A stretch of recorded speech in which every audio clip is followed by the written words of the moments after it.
चलिए फ्रेंड्स, शुरू करते हैं आज का अपना वीडियो। आज के इस वीडियो में आपको बताऊंगा क्लास 10th के लिए साइंस का मॉडल क्वेश्चन पेपर, जो कि वर्ष 2021 के लिए वेरी वेरी मोस्ट है। अगर आप क्लास 10th में हैं तो इस वीडियो को लास्ट तक जरूर देखिएगा, क्योंकि यह मॉडल क्वेश्चन पेपर आपके लिए बहुत ही यूजफुल होने वाला है। अगर आप क्लास 10th में हैं तो इस वीडियो को लास्ट तक जरूर देखिएगा, जो कि क्लास 10th का होगा, यानी कि साइंस का होगा, ऑप्शनल कंपलसरी है, यानी कि विज्ञान एच के अनिवार्य है, यानी कि आपको यह देखना बहुत ही जरूरी है। कुल प्रश्नों की यानी कि कुल प्रश्नों की संख्या आपकी यानी कि 110 होगी, यानी कि इस क्वेश्चन पेपर में आपके 110 क्वेश्चन होंगे, जिसमें कि 50 क्वेश्चन आपके ऑब्जेक्टिव होंगे, यानी कि मल्टीपल चॉइस क्वेश्चंस के होंगे। समय 2 घंटे 45 मिनट का है। जी हाँ फ्रेंड्स, आपको बिहार बोर्ड के एग्जाम में 2 घंटे 45 मिनट का टाइम दिया जाता है, और पूर्णांक यानी कि 80 मार्क्स का आपको यह क्वेश्चन पेपर है। तो सामान्य निर्देश पढ़ लेते हैं, यानी कि जनरल इंस्ट्रक्शन यानी इंस्ट्रक्शन पढ़ लेते हैं, जो कि आ चुके हैं आप सामने है। पहला है कि परीक्षार्थी यथासंभव अपने शब्दों में ही उत्तर दें, यानी कि वह कोशिश करें कि अपने शब्दों में ही आंसर यानी आंसर दें क्वेश्चन का। दाहिनी ओर हाशिए पर दिए हुए अंक पूर्णांक निर्देश करते हैं, यानी कि वह क्वेश्चन कितने अंक का है आपके सामने कुछ इस प्रकार से दिया जाएगा। और इस प्रश्न पत्र को ध्यानपूर्वक पढ़ने के लिए परीक्षार्थियों को 15 मिनट का अतिरिक्त समय दिया गया है, उसे भी आप ध्यान में रखिएगा, क्योंकि आपको 2.5 घंटे के अंदर अंदर पेपर को सोल्यूशन करना होता है, और 15 मिनट आपको दिए जाते हैं पेपर को पढ़ने के लिए। चौथा वाला दे लेते हैं कि यह प्रश्न पत्र 2 खंडों में है, यानी कि खंड आ और खंड गा में है, जो कि विभाजित है। और 5 वाला दे लेते हैं कि खंड आ में 80 वस्तुनिष्ठ प्रश्न हैं, इनमें से किन्हीं 40 प्रश्नों का उत्तर देना लाजमी है, यानी कि 80 क्वेश्चंस में से आपको 40 क्वेश्चन का जवाब देना लाजमी है। प्रत्येक प्रश्न के लिए 1 अंक निर्धारित है। यदि कोई परीक्षार्थी 40 से अधिक प्रश्नों का उत्तर देता है तो प्रथम 40 प्रश्नों के उत्तर का ही मूल्यांकन होगा। इनका उत्तर उपलब्ध कराए गए OMR यानी कि OMR सीट जो आपको दी जाएगी, उसमें से आपको छांटना है, फिर उसको भरना होगा, यानी कि गोले भरना होगा आपको। तो फ्रेंड्स, बॉल पेन से भरें, यानी कि बॉल पेन आपको उपयोग करना है। किसी भी प्रकार का व्हाइटनर, तरल पदार्थ, विलायट, नाखून आदि का OMR उत्तर यानी कि उत्तर पत्रक में प्रयोग करना मना है, अन्यथा परीक्षार्थी यानी कि परीक्षा परिणाम अमान्य होगा। इसलिए आप बहुत ही ध्यान समझिएगा, आपको केवल बॉल पेन का उपयोग करना है। 6 वाला देते हैं कि खंड वा में 24 लघु उत्तरीय प्रश्न है, जिसमें प्रत्येक विषय भौतिक शास्त्र, रसायन शास्त्र एवं जीव विज्ञान के 8 प्रश्न है। प्रत्येक विषय भौतिक शास्त्र, रसायन शास्त्र एवं जीव विज्ञान से 4 प्रश्नों का उत्तर देना है। प्रत्येक के लिए 2 अंक निर्धारित है। इनमें अतिरिक्त इस खंड में 6 दीर्घ उत्तरीय प्रश्न दिए गए हैं, जिनमें से 2 प्रश्न भौतिक शास्त्र के, 2 प्रश्न रसायन शास्त्र के एवं 2 प्रश्न जीव विज्ञान के हैं। भौतिक शास्त्र के दीर्घ उत्तरीय प्रश्न के लिए 6 अंक, रसायन शास्त्र एवं जीव विज्ञान के लिए 5-5 अंक निर्धारित हैं। प्रत्येक विषय भौतिक शास्त्र, रसायन शास्त्र एवं जीव विज्ञान से 1-1 प्रश्न का उत्तर देना अनिवार्य है, यानी कि कंपलसरी है, आपको देना ही देना होगा। इंग्लिश मीडियम वाले भी इसे समझ सकते हैं। तो शुरू करते हैं, यानी कि 7 वाला भी दे लेते हैं। पहले तो ये किसी प्रकार के इलेक्ट्रॉनिक उपकरण का प्रयोग यानी कि पूर्णतः वर्जित है, यानी कि आप कैलकुलेटर का उपयोग नहीं कर सकते, किसी भी यंत्र का आप उपयोग नहीं कर सकते। तो खंड आ यानी कि सेक्शन फर्स्ट आपका यहाँ शुरू हो रहा है, जो कि वस्तुनिष्ठ प्रश्न है, यानी कि ऑब्जेक्टिव टाइप क्वेश्चन हैं आपके शुरू हो रहे हैं। तो फुल सॉल्यूशन के साथ बताऊंगा, इसलिए बने रहिए हमारे साथ वीडियो के लास्ट तक। तो शुरू करते हैं आज का अपना वीडियो फ्रेंड्स। प्रश्न संख्या 1 से 80 तक वस्तुनिष्ठ प्रश्न है, इनमें से कहीं 40 प्रश्नों का उत्तर देना लाजमी है। प्रत्येक प्रश्न के साथ यानी कि 4 विकल्प दिए गए हैं, यानी कि आपको विकल्प दिए जाएंगे, जिनमें से एक सही है। अपने उत्तर अपने द्वारा चुने गए सही विकल्प को OMR शीट पर चिह्नित करना है आपको। तो शुरू करते हैं आज का अपना वीडियो फ्रेंड्स। पहला क्वेश्चन आ चुका है, जो कि आपका ऑब्जेक्टिव है, यानी कि आपका मल्टीपल चॉइस क्वेश्चन है। किसी दर्पण की फोकस दूरी ऋणात्मक होती है फ्रेंड्स। किसी दर्पण की, यहाँ पर कह रहा है किसी दर्पण की फोकस दूरी ऋणात्मक होती है फ्रेंड्स। जो फोकस दूरी होती है वह किसकी ऋणात्मक होती है, यानी कि निगेटिव होती है। वही होती है आपकी, क्या समतल दर्पण की होती है, या फिर अवतल दर्पण की होती है, या फिर उत्तल दर्पण की होती है, या फिर इनमें से कोई नहीं। तो आपका निगेटिव की बात हो रही है, तो वह होता है अवतल दर्पण की। जी हाँ फ्रेंड्स, अवतल दर्पण में आपकी फोकस दूरी हमेशा ऋणात्मक होती है, इसलिए आपका विकल्प बी आपका यहाँ पर करेक्ट हो जाएगा। चलते हैं नेक्स्ट पर, क्वेश्चन नंबर 2 देते हैं, जो कि आ चुका है आप सामने है। वेरी वेरी मोस्ट है। क्वेश्चन नंबर 2 है कि दर्पण की फोकस दूरी f और वक्रता त्रिज्या में क्या संबंध है फ्रेंड्स। जो वक्रता त्रिज्या होती है और दर्पण दूरी यानी कि दर्पण की फोकस दूरी तथा वक्रता त्रिज्या r में क्या संबंध है, वह क्या है। F=r है, या फिर F=r/2 है, या फिर F=2r है, या फिर F=3/2r है। तो आपका यहाँ पर करेक्ट कौन सा होना चाहिए, वह होगा आपका F=r/2, यानी कि आपकी r जो होती है वह 2f के बराबर होती है। जी हाँ फ्रेंड्स, r जो होती है वह फोकस दूरी यानी कि फोकस दूरी आर की आधी होती है, इसलिए आपका क्या होगा, यानी कि वक्रता त्रिज्या की आधी होती है। आपका विकल्प बी आपका करेक्ट हो जाएगा। चलते हैं क्वेश्चन नंबर 3 देते हैं, जो कि आ चुका है आप सामने। क्वेश्चन नंबर 3 है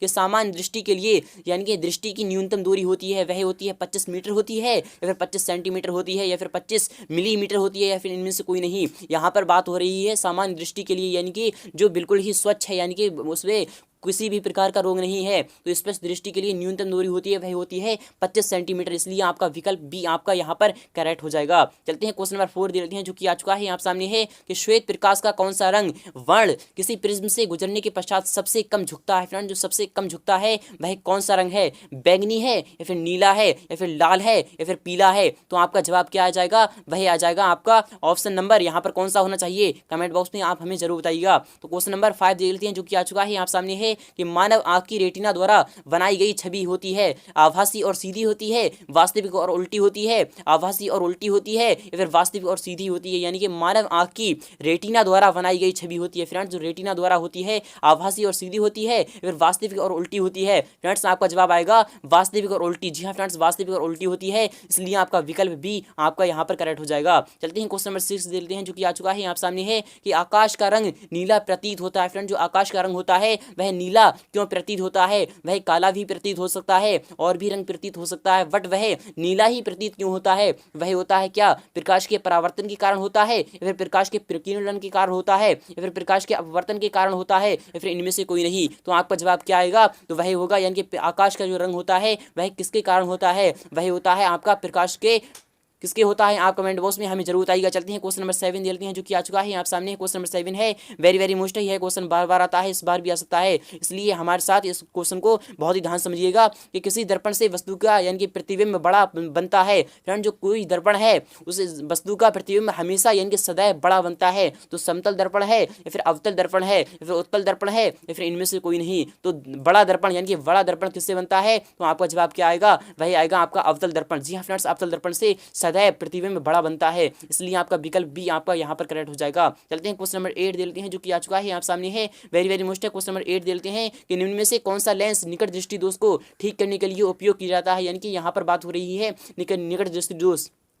तो मैं आपको बता रहा हूं कि निकट दृष्टि दोष किसे कहते हैं, यानी कि वह दोष जिसमें मनुष्य को निकट की वस्तुएं तो स्पष्ट दिखाई देती हैं परंतु दूर की वस्तुएं स्पष्ट नहीं दिखाई देती हैं। तो आपका जवाब क्या आएगा, यानी कि दूर की दृष्टि यानी कि दूर को देखने के लिए हम किसका उपयोग करते हैं, वही करते हैं हम अवतल लेंस का। जी हाँ फ्रेंड्स, आप अवतल लेंस का उपयोग करते हैं, इसलिए आपका विकल्प सी यहाँ पर आपका यहाँ पर सही हो जाएगा। चलते हैं क्वेश्चन नंबर 9 देखते हैं जो कि आ चुका है आप सामने है very very most. Question number 9 है कि निम्न में से कौन सा उपकरण विद्युत धारा की उपस्थिति दर्शाता है। फ्रेंड्स विद्युत धारा की उपस्थिति कौन सा उपकरण दर्शाता है, क्या गैल्वेनोमीटर दर्शाता है या फिर मोटर दर्शाता है या फिर जनरेटर है या फिर वोल्टीमीटर है। तो आपको यहाँ पर जवाब कौन सा आएगा, यहाँ पर बात हो रही है विद्युत धारा की। तो आपका यहाँ पर विद्युत धारा है तो आपका यहाँ पर जवाब क्या आएगा, मोटर आएगा या फिर गैल्वेनोमीटर आएगा या फिर जनरेटर आएगा या फिर वोल्टीमीटर आएगा। कमेंट बॉक्स में आप हमें जरूर बताइएगा। चलते हैं क्वेश्चन नंबर 10 देखते हैं जो कि आ चुका है आप सामने है वेरी वेरी मोस्ट है कि दाएं हाथ के अंगूठे के नियम को किसने प्रतिपादित किया था, वह ऑस्टेड ने यानी कि ऑस्टेड ने किया था या फिर फ्लेमिंग ने किया था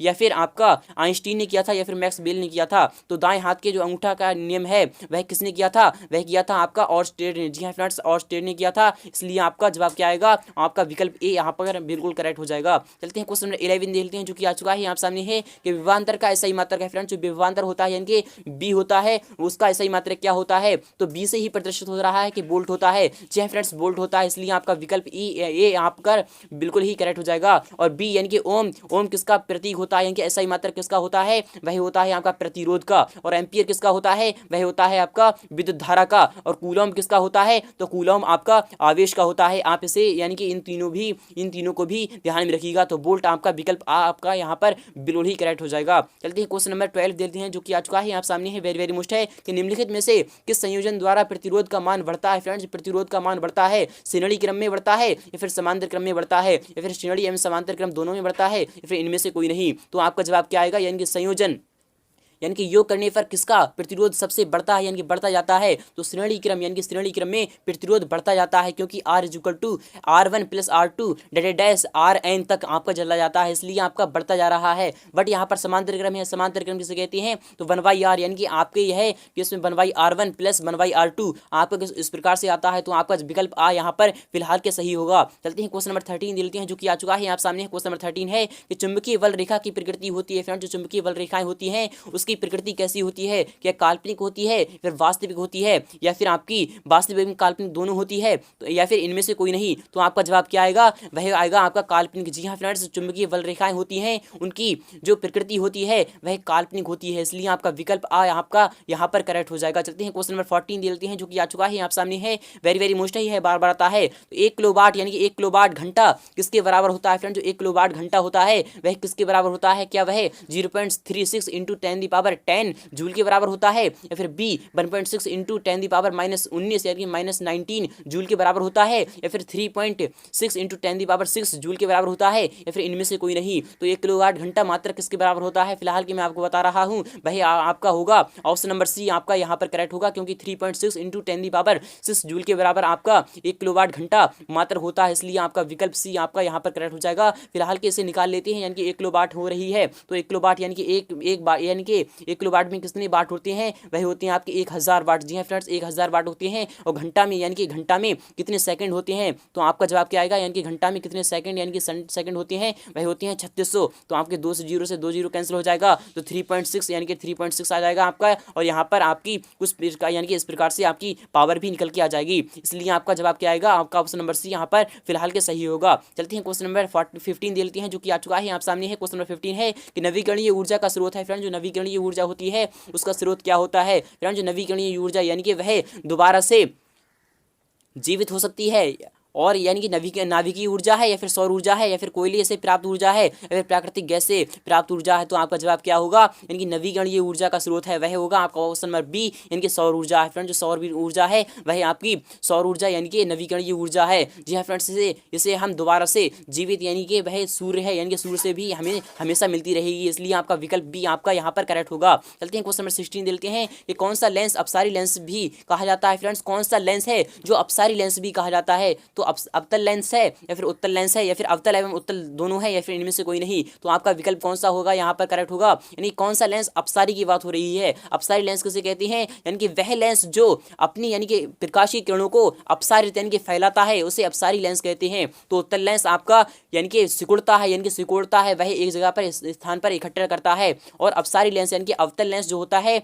वह आपका एक स्थान यानी कि एक बिंदु पर जो प्रकाशीय किरणें होती हैं उन्हें विभाजित करता है, यानी कि अलग अलग दिशाओं में भेजता है, इसलिए आपका विकल्प आ यहाँ पर करेक्ट होगा, इनकी अपसारी लेंस आपका विकल्प आ आपका यहाँ पर करेक्ट है। चलते हैं क्वेश्चन नंबर 17 दे लेते हैं जो कि आ चुका है यहाँ सामने है। क्वेश्चन नंबर 17 है कि प्रकाश का यानी कि प्राथमिक वर्ण कौन है, जो प्रकाश का प्राथमिक वर्ण है वह कौन सा है, क्या वह लाल है, या फिर नीला है, या फिर आपका हरा है, या फिर उपरोक्त सभी है। तो आपका जवाब क्या होगा, यानी कि वर्ण क्रम की बात हो रही है यहाँ पर। तो प्राथमिक यानी कि सर्वप्रथम है, तो वह वर्ण क्रम कौन सा है, क्या वह लाल है, तो आपका यहाँ पर जवाब आएगा यानी कि विवग्योर की तरफ होता है, यानी कि वायलट इंडिगो और ब्लू और ग्रीन यानी कि आपके सभी होती हैं, इसलिए आपका ऑप्शन नंबर डी यहाँ पर करेक्ट हो जाएगा। चलते हैं नेक्स्ट पर क्वेश्चन नंबर 18 देते हैं कि निम्नलिखित में से कौन सा नेत्र रंगहीन यानी कि रंगीन भाग होता है फ्रेंड, जो निम्नलिखित में से कौन सा यानी कि नेत्र है जो रंगीन भाग होता है, क्या कॉर्निया रंगीन होता है, या फिर प्यूपिल होता है, या फिर रेटिना होता है, या फिर आइरिस होता है। तो जो प्यूपिल होता है वह आपका रंगीन होता है। जी हाँ फ्रेंड्स, रंगीन होता है क्योंकि वह पीला होता है, इसलिए आपका यहाँ पर जवाब होगा बी, इसलिए आप इसे ध्यान में रखिएगा। चलते हैं क्वेश्चन नंबर 19 जो कि आ चुका है आप सामने है। एक HP बराबर होता है फ्रेंड, जो एक HP बराबर होता है वह कितना होता है, यानी कि वह 740 वाट होता है, या फिर 760 वाट होता है, या फिर 780 वाट होता है, या फिर 550 वाट होता है। तो आपका विकल्प ई यहाँ पर बिल्कुल करेक्ट हो जाएगा, यानी कि 740 वाट होता है। चलते हैं क्वेश्चन नंबर 20 देते हैं जो कि आ चुका है आप सामने है, वेरी वेरी मोस्ट है कि विशाल यानी कि विशालक शीशा मैग्नीफाइंग यानी मैग्नीफाइंग गिलास होता है वह होता है अवतल लेंस होता है, या फिर उत्तल लेंस होता है, या फिर अवतल दर्पण होता है, या फिर उत्तल दर्पण होता है। फ्रेंड्स, यहाँ पर बात हो रही है विशालक यानी कि विशालक शीशा मैग्नीफाइंग गिलास होता है, तो वह कैसा होता है आप हमें कमेंट बॉक्स में जरूर बताइएगा। चलते हैं क्वेश्चन नंबर 21 देते हैं जो कि आ चुका है आप सामने है, वेरी वेरी मोस्ट है कि जब किसी चालक तार से विद्युत धारा प्रवाहित होती है तो गतिशील कण होता है, परमाणु होता है, या फिर आयन होता है, या फिर प्रोटॉन होता है, या फिर इलेक्ट्रॉन होता है। जब किसी चालक तार में विद्युत धारा प्रवाहित हो रही है, मान लो यह एक चालक है, इसमें विद्युत धारा प्रवाहित प्रवाहित हो रही है तो इसमें गतिशील कण है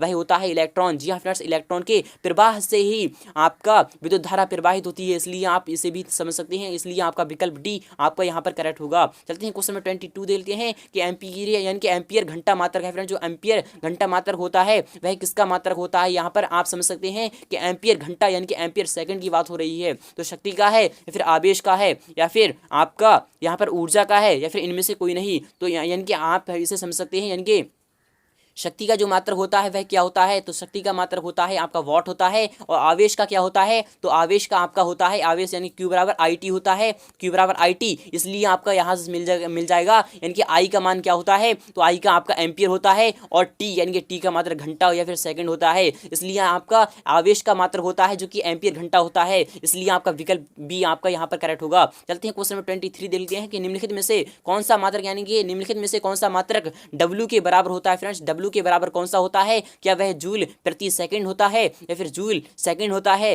या फिर यानी कि सेकंड बटे जूल होता है या फिर इनमें से कोई नहीं, यानी कि वाट जो वाट होता है W बराबर किसके यानी कि किसके बराबर होता है? तो W बराबर आपको पता होगा कि W बराबर क्या होता है? तो W बराबर यानी कि B बराबर जब W बटा T होता है तो T बराबर यानी कि T बराबर क्या होता है? तो T बराबर W बटा B होता है, इसलिए आपका यानी कि B बराबर क्या आ जाएगा निकल कर, यानी कि यहाँ पर जब यानी कि W बराबर क्या आ जाएगा आपका? तो TB आ जाएगा, यानी कि TB आ जाएगा, यानी कि TB तो आपको समझ में आ रहा होगा T यानी कि जूल सेकंड होता है, यानी कि W का मात्रक आपका जूल सेकंड होता है, इसलिए आपका विकल्प बी आपका यहाँ पर करेक्ट होगा। चलते हैं क्वेश्चन नंबर 24 देते हैं कि विद्युत धारा का ऐसा ही मात्रक है। फ्रेंड, जो विद्युत धारा है उसका मात्रक क्या होता है? क्या एम्पियर होता है या फिर वोल्ट होता है या फिर ओम होता है या फिर वाट होता है? तो विद्युत धारा का ऐसा ही मात्रक क्या होता है? वही होता है आपका विकल्प आ यानी कि एम्पियर होता है। चलते हैं क्वेश्चन नंबर 25 देते हैं जो कि वेरी वेरी मोस्ट है कि ग्लोबल वार्मिंग के लिए उत्तरदायी गैस होती है, यानी कौन सी होती है? जो ग्लोबल वार्मिंग होती है उसके लिए उत्तरदायी गैस कौन सी है? क्या वह O2 है यानी कि ऑक्सीजन है या फिर NH3 है यानी कि अमोनिया है या फिर CO2 है या फिर NO2 है यानी कि N2 है? तो आपका विकल्प सी आपका यहाँ पर करेक्ट होगा यानी कि CO2 है।